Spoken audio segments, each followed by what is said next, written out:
that decision to take the more difficult path was really helpful.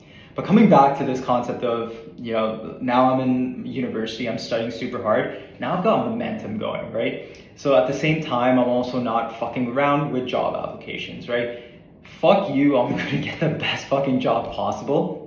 But now I'm at a disadvantage. So there's this thing called Big Four accounting. I applied to Big Four accounting, I get it. But then I hear about this other thing called investment banking, which is apparently more prestigious and pays more money. And so I'm like, dude, I want to work in investment banking. But mind you, now there's like so many things that are working against me. Number one, I fell off the path, right? So like in grade 10 and 11, 9, 10, 11, I was an idiot. So my grades weren't great, so I didn't go to a target school. And so banks just don't look at people who are not from target schools. But that made me want it even more, right? My grades in my first year were shit, so my GPA, even though after that was 4.0, it was still a little lower than what the averages were for students that were just perfect through university and going through getting 4.0 still university. So getting internships is fucking hard.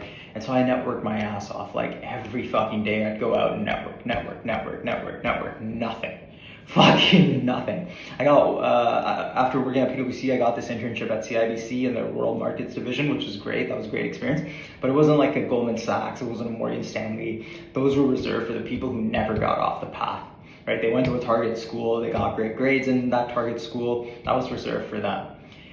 That really pissed me off. And it got to the point where I'm like, okay, fine, fuck it. I'm just gonna continue trying. And at the same time, I'm gonna write the GMAT, write the GRE, get really great grades. And so I had these like two things that I was trying to optimize for. One, to go into investment banking or into management consulting at like a top firm. And the other was to get a really high GRE score so that I could go to a good grad school, because I was gonna achieve both of them. That was my goal. So then I get to the point where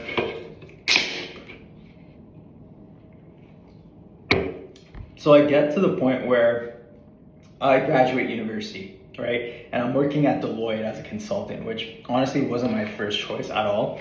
And I'm even more pissed now because I'm like, fuck, I'm running out of time, dude. How the fuck do I get to where I need to get to?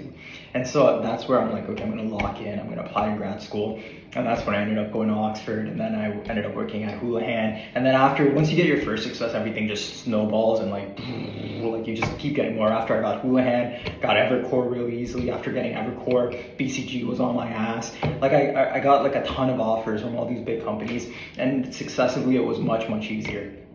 But the whole point is like, dude, just like in my experience of like that struggle of like fucking up in that first couple of years in grade 9, 10, 11, the challenges that I faced, even though they made me a better person, they made me appreciate the powers of like compounding.